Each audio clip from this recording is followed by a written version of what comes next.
నమస్తే, welcome to Telugu రాజ్యం. నేను మీ సంతోష్. తమిళనాడులో తెలుగు బిడ్డని పవర్ నుంచి దించడానికి తెలుగు లీడర్స్ ట్రై చేస్తున్నారు. అందరం ద్రావిడలమే అని చెప్తూ ఆ వర్డ్ చెప్తూ అతన్ని పవర్లో నుంచి దించడానికి టార్గెట్ చేస్తున్నారు మన తెలుగు లీడర్స్. అసలు ఎందుకు అనే విషయం పైన మాట్లాడడానికి మన ముందున్నారు చలసాని శ్రీనివాస్ గారు. నమస్తే సార్. నమస్కారం, అందరికి నమస్కారం. తెలుగు వీక్షకులందరికీ, తెలుగు బిడ్డలందరికీ నమస్కారం. తెలుగు బిడ్డని పవర్ నుంచి దించడానికి తమిళనాడులో తెలుగు లీడర్స్ అటెంప్ట్ చేస్తున్నారు. దీనిపైన ఏమంటారు సార్? ఎవరి అభిప్రాయాలు వాళ్ళకు ఉండొచ్చు కానండి. ఆంధ్రప్రదేశ్ నుంచి జగన్మోహన్ రెడ్డి గారి అభిమానులు పోస్టులు పెట్టారు. మన విజయ్ మొన్నే కలిసాడు, మ్యారేజ్ జగన్మోహన్ రెడ్డి మాట్లాడుకున్నారు, ఫోటో కూడా పెట్టారు. అవును, మన విజయ్కి సపోర్ట్ చేద్దామని కొన్ని వింగ్స్, వైఎస్ఆర్ వింగ్స్ ప్రచారం సోషల్ మీడియాలో ప్రచారం చూశాను. ఇక డైరెక్ట్గా చెప్పాలంటే ఆంధ్రప్రదేశ్ ముఖ్యమంత్రిగా ఉన్న చంద్రబాబు నాయుడు గారు వెంటనే హోసూరు తెలుగు వాళ్ళు ఎక్కువ ఉంటారు.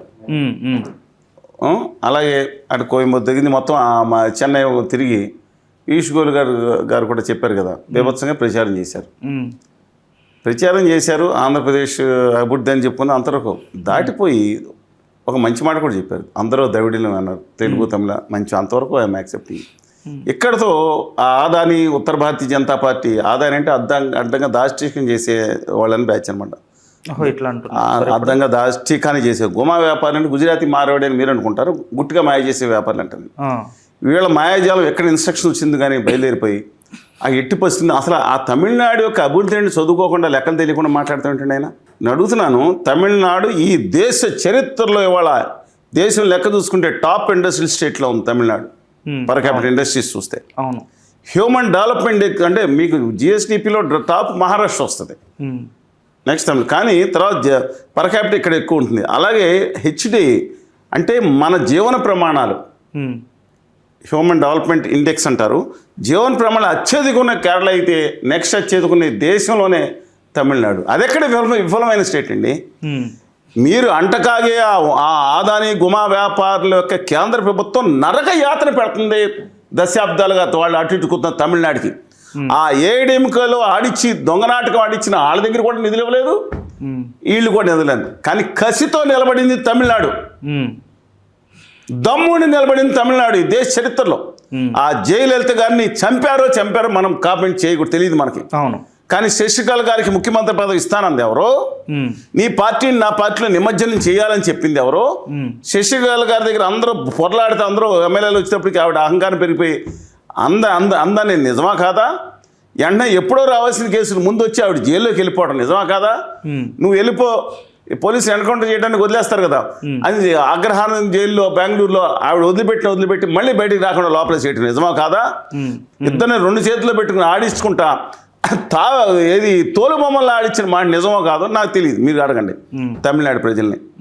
అలాంటి పరిస్థితి ఉంటే ఇవాళ తిరిగి ఒక తెలుగు బిడ్డ దక్షిణామూర్తి గారు కొడుకు. వాళ్ళ దక్షిణామూర్తి అంటే ఆయన ఏతిస్ట్ కాబట్టి, దక్షిణామూర్తి శివుడి పేరు కాబట్టి ఆయన నమ్మడు కాబట్టి ఆయన కరుణానిధిగా పేరు మార్చుకున్నారు. ఏతిస్ట్, ఏ మతాన్ని నమ్మడైనా, బుద్ధుడంటే విశ్వాసం ఉండొచ్చు. అలాంటి కరుణానిధి గారి అబ్బాయి మన తెలుగు బిడ్డ స్టాలిన్ గారు దింపడానికి ఓ పక్కన మీరు బేభత్సమైన ప్రచారమా? మొన్న ఆయన వచ్చారు, ఎవరో ఉత్తర ఆర్య సనాతనవాది గారని ఒక ఆయన ఉన్నారు. ఆయన అభ్యుదయవాది, ఒకప్పుడు ఆంధ్రప్రదేశ్లో సినిమా యాక్టర్. ఆయన వెళ్ళిపోయి అక్కడ ప్రచారం అయితే ఆయన కూడా చాలా సీరియస్గా టీవీకే పార్టీ అధినేత విజయ్ గారు కూడా మాట్లాడారు. నేను మాటలు చెగివేరాని మాటలు మార్చేవాడిని కాదు అన్నాడు ఆయన. అక్కడికి వెళ్ళి మతం పేరు మీద, తమిళం మీద ఏం మాట్లాడారినా, తమిళ భాష ద్రవిడ భాష నా సోదర భాష, కొంత అతుండే ఉండొచ్చు వాళ్ళు కాబట్టి, వాళ్ళు ఉన్నారు కాబట్టి దక్షిణాది మనం ఆగుతున్నాం. కమ్ వాట్ ఎవర్, వెళ్ళి ఏం మాట్లాడారు? మీ తమిళం గురించి మాట్లాడుతున్నారా? మళ్ళీ తమిళనాడుకి వెళ్ళి ఇలా తమిళం సినిమాలు హిందీ ఎందుకు డబ్బు కావాలని ఇష్టం వచ్చేట్టు మాట్లాడారు. నా మాతృభాష మీద అవమాకారం మాట్లాడారు ఉత్తర సనాతనవాదిగా ఉన్న గవర్నీలు, ఆంధ్రప్రదేశ్ రాష్ట్రానికి చెందిన ఉర్రూతులోకి ఇస్తున్న నాయకుడు గారు. ఎంత సరే, ఇవాళ ఇప్పుడు ఏం చేయాలి? ఆయన ఉత్తర భారతీయ పాలకుల్ని ప్రతిష్ఠింప చేస్తారు. అక్కడ వాళ్ళ పాలకుల్ని ఏం కావాలి? అక్కడ బిడ్డని అసలు ఆంధ్రప్రదేశ్ దేంట్లో పోటీ పడుతుంది? దాంట్లో పెట్టుబడులు వస్తున్నాయి, 9% వచ్చినాయి అని తమిళనాడు విమర్శిస్తాయి. మన తెలుగు రాష్ట్రాల్లో అభివృద్ధి చేసుకుంటామనేది కావాలి, కానీ ఒకటి చూసి నేర్చుకోమని చెప్పి my humble request honourable chief minister of Andhra Pradesh. అలాగే జగన్ గారి అభిమానులకు కూడా ఒకటి విజ్ఞప్తి చేస్తా ఉన్నాను. ఇక ఉత్తరాది సనాతనవాదిగా అభిమానులుగా మనం విజ్ఞప్తి చేసినా గవర్నమెంట్ వాళ్ళు వింటారు లేదో నాకు తెలియదు. ఏమండి, మీకు వస్తాపహరణ జరిగింది. ఏది అప్పుడు మీరు అక్కడ చూసాం భారతంలో. ఇక్కడ శ్రీమతి జయలలిత గారి మీద అసెంబ్లీలో అలాంటి జరిగింది. కసి పెరిగిపోయింది ఆవిడకి. జుట్టు ముడి వేయనని చెప్పి శపథం చేసినట్టు శపథం చేసి ముఖ్యమంత్రికి అడుగు పెట్టింది ఆవిడ. పంచాపహరణం జరిగింది. ఇదేంటంటే అనుకోమాకుండా పంచాపహరణం అంటే కరుణానిధి గారు పంచిలాగేశారు అరెస్ట్ చేస్తా. అంత వ్యక్తిగతమైన దానికి వెళ్ళిపోయినా సరే, రాష్ట్రం వచ్చేటప్పటికి వాళ్ళందరూ ఒకటవుతారు. మన రాష్ట్రం వచ్చేటప్పటికి ఏళ్ళు తిట్టుకుని రాష్ట్రాన్ని నాశనం చేస్తున్నారు. రైళ్ళు ఆంధ్రప్రదేశ్కి ప్రత్యేక విభజన హామీల గురించి కనీసం మాట్లాడే అర్హత లేదు మీకు. మీ ముగ్గురికి. ఎందుకంటే పడేసి తీసుకెళ్ళి ఆ ఉత్తర భారతీయ జనతా పార్టీ ఆర్య సనాతన మనువాద పార్టీ కింద కాళ్ళ దగ్గర పడేశారు. ముఖ్య పాత్ర ఎవరు వాళ్ళ? రాష్ట్ర ముఖ్యమంత్రి గారు. అందుకని ఆయనే ఎక్కువ అడుగుతాం. తర్వాత ఉప ముఖ్యమంత్రి గారు. వీళ్ళదే మేజర్ బాధ్యత కదా. జగన్మోహన్ రెడ్డి గారు తర్వాత బాధ్యత ఉంటుంది. ప్రతిపక్ష నేతగా నిలదీయాలి. వీళ్ళు తిట్టుకుంటారా? ఒకసారి తమిళనాడుని చూసుకుని నేర్చుకోండి. రాష్ట్రం విషయం వచ్చేటప్పటికి, హక్కుల విషయం వచ్చేటప్పటికి ఒకటవుతుంది. ఎంగిలి మెతుకులు ఇచ్చినట్టు రైల్వేలో దారుణమైన అన్యాయం చేస్తున్న ఆ రాష్ట్రం లేచి నిలబడింది. వాళ్ళ అధికారులు కేంద్రంలో ఉన్న వాళ్ళందరూ ఆ రాష్ట్రానికి న్యాయం చేసేటట్టు చేస్తారు. మన వాళ్ళు ఉన్నారు కొంతమంది తప్ప, మిగతా వాళ్ళు పేకాడుకుంటారంట. చెప్తే నేను ఢిల్లీ వెళ్ళినప్పుడు కేంద్ర మంత్రి గారి ఇంటి దగ్గర పేకాడుకోవడం చూశానండి. అధికారులు కూడా ఉన్నారు దాంట్లో. సత్యం. నేను టైంపాస్ కోసమా సార్? టైంపాస్ కోసం, డబ్బులు చూడలేదు కానీ టైంపాస్ కోసం మిగతా చెప్తున్నాను. ఎందుకు చెప్తున్నానండి అంటే తప్ప అని అన్నాం టైం ఒకసారి. కానీ తమిళనాడులో అధికారులు కసితో పనిచేస్తారు. ఏపీలో కొంతమంది పనిచేస్తారు. పాపం వెళ్తే సార్ చూడండి చెప్తూ ఉంటాను. నీతో ఎక్కెళ్ళాను నేను. ఏడ్సంగా రాజకీయ నాయకులు ఒక్కడు వెళ్ళారు లేదు నాకు తెలియదండి ఆంధ్రప్రదేశ్ హక్కుల కోసం. అందుకని దయచేసి విజ్ఞప్తి చేస్తున్నా, మీరు వెళ్ళి తీసుకొచ్చే గుజరాతీ పాలకులను ప్రతిష్ఠింప చేస్తారా? వాళ్ళ చెంచాలని తమిళనాడులో తెలుగు బిడ్డను మాత్రం వేసేస్తారా? తప్పండి, తప్పు. ద్రావిడ భాష, మనం ద్రావిడ్లం మీరు చెప్పినట్టు ఈ దేశ మూలవాసులం. హిందీ మీద రుద్దుతాం. ఎవడికి కావాలి ఇక్కడ అని చెప్తే, ఎవడికి అని చెప్తే కనీసం తమిళనాడులో ఉన్న అన్నామలై గారు నా తమిళ భాషను పెట్టుకోవడయా, నువ్వు హిందీ బదులు జాతీయ అనుసంధాన భాష కన్నా దమ్ ఉన్న ఛాలెంజ్ ఉన్న మనిషి అన్నామలై. ఏ పార్టీ అయితే నాకేంది. అవును. అలాగే ఇక్కడ నమ్మ కన్నడ అన్నాడు యడ్యూరప్ప గారు. వీళ్ళిద్దరిని తీశారు. మనకు మాత్రం చావలేదు. చావ చచ్చిన సమాజం ఆ తెలుగు సమాజం. హిందీ రుద్దుతా అంటే ఒక్క నాయకుడు వచ్చి మాట్లాడలేదే. ఇవాళ ముఖ్యమంత్రి లేడు, ప్రతిపక్ష నాయకులు ఎవరు మాట్లాడరు. ఉత్తరాది సనాతనవాది గారు ఆల్రెడీ ఆ హిందీలో యూరోపియన్ లాంగ్వేజ్లో మాట్లాడుకుంటూ ఉంటారు. అన్ఫార్చునేట్ అండి. కనీసం ఆత్మగౌరవం తెచ్చుకోమని చెప్పి కోరుతున్నాను. ఆ సీమాన్ అనే దిక్కుమాలలో ఒకడు ఉన్నాడు, పనిమాలాడు. తెలుగు వాళ్ళని బార్డర్ వరకు తరిమి కొట్టనని మాట్లాడతాడు. వాళ్ళకి అండగా ఉంటారా మీరు? నేను అడుగుతూ ఉన్నాను, వాళ్ళకి అండగా ఉంటారా మీరు? No, absolutely no. ఇవాళ కూడా గట్టి పోటీ నడుస్తుంది. కమ్ వాటెవర్ ఎవరైనా నేను చెప్పినట్టు జరగాలని, కానీ ఒక తెలుగు బిడ్డగా స్టాలిన్ గారు అధికారం రావాలని తెలుగు బిడ్డగా నేను కోరుకుంటున్నాను. రైట్. Come whatever. విజయ్ గారు గట్టి పోటీ ఇస్తున్నారు. That is the wait and see.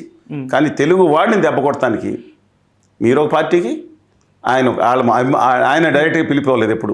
Jaganmohan Reddy గారు వాళ్ళ అభిమానులు ఒక పార్టీ. క్వశ్చన్ ఏంటిదంటే సార్, తెలుగు ఎక్కడ దెబ్బ కొట్టినట్టు అనిపించింది?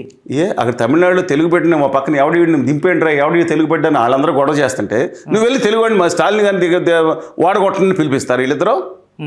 ఓ పక్కన తెలుగు వాడిని వాడగొట్టండి అని వాళ్ళు పిలిపిస్తున్నారు కొంతమంది. మీరు కూడా వెళ్ళి వాడగొట్టండి పిలిపిస్తారా? మీకేం అవసరం? చాలా మంచి మాట అన్నాడు కదా సార్, అందరం ద్రావిడలమే అని చెప్పేసి. అదొకటి మాట్లాడి ఆ ద్రావిడ పెట్టినే వాడగొడటానికి కేంద్రంలో గుజరాతీ పాలకులు లెక్క చెంచాలు పెడతానికి చూస్తున్నారా? అబ్సల్యూట్లీ రానండి. ఇవాళ ఒక జెండా ఎగరేస్తుందంటే ఇవాళ ఆ రాష్ట్రాల హక్కుల కోసం తమిళనాడు దేశం. మనం ఇది అక్కడ 500 ఎకరాలు ఎయిర్పోర్ట్ ఉంది కోయంబత్తూరు, నాదేమో 5,000 ఎకరాలు కడతానని చంద్రబాబు నాయుడు గారు అంటే, what is the population of Coimbatore? 35 lakhs. మంచి విజన్ ఉంటుంది, తప్పని నేను అన్నాను. I'm not dealing that. వాళ్ళు ఎక్కిరించినట్టు ఉండకూడదు. వాళ్ళకి కష్టం నుంచి, నల్లరేగడి భూమిలోంచి బంగారం పండించారండి అందరూ. చాలా కష్టజీవులు మనలాగానే, అందరిలాగానే. ఇక్కడి నుంచి వెళ్ళిన ఎక్కువ మంది ఉన్నారు అన్నాడు. కానీ చంద్రబాబు నాయుడు గారు ఒక ఇంపాక్ట్ ఉందండి అక్కడ తమిళనాడులో. ఒక తోటి ముఖ్యమంత్రి స్టాలిన్ గారు వచ్చి ప్రచారం చేశారు మన చంద్రబాబు ఓడగొట్టమని. లేదు, విజయ్ వచ్చి ప్రచారం చేశాడా జగన్ గారిని గెలిపించమని, లేకపోతే చంద్రబాబుని ఓడగొట్టమని, లేకపోతే బీజేపీని ఓడగొట్టమని చేయలేదు కదా. వాళ్ళు రాష్ట్ర రాజకీయాలు చేసుకున్నారు. డిఎంకే పార్టీ ఆంధ్రప్రదేశ్లో పోటీ చేసింది చాలాసార్లు. అవును, తెలుసా మీకు? బోర్డర్లో చాలాసార్లు పోటీ చేసింది. అవునవును విన్నాను. అయినా ఆయన గౌరవం ఉన్నాడు. స్టాలిన్ గారు 1997లో నీ అభిమాన నాయకుడు ఎవరంటే చంద్రబాబు నాయుడు గారిని చెప్పాడు అభివృద్ధి దాంట్లో. తెలుసా మీకు? ఎస్. అందుకని ఆయన మర్చిపోకూడదు, తెలుగు బిడ్డను దెబ్బ కొట్టదని చెప్తున్నాను. Thank you sir, thank you. ధన్యవాదాలు, ధన్యవాదాలు. హలో, తెలుగు రాజ్యం ఛానల్ చూస్తున్నారా? సామాజిక, రాజకీయ, జీవన చిత్రణే తెలుగు రాజ్యం. అతిశయోక్తులు, అసత్యాలు ఉండవు. రాజకీయ కోణం కాదు, ప్రజా కోణమే కొలబద్ద. తెలుగు రాజ్యం వీక్షణ మీ ఉత్తమ అభిరుచికి నిదర్శనం.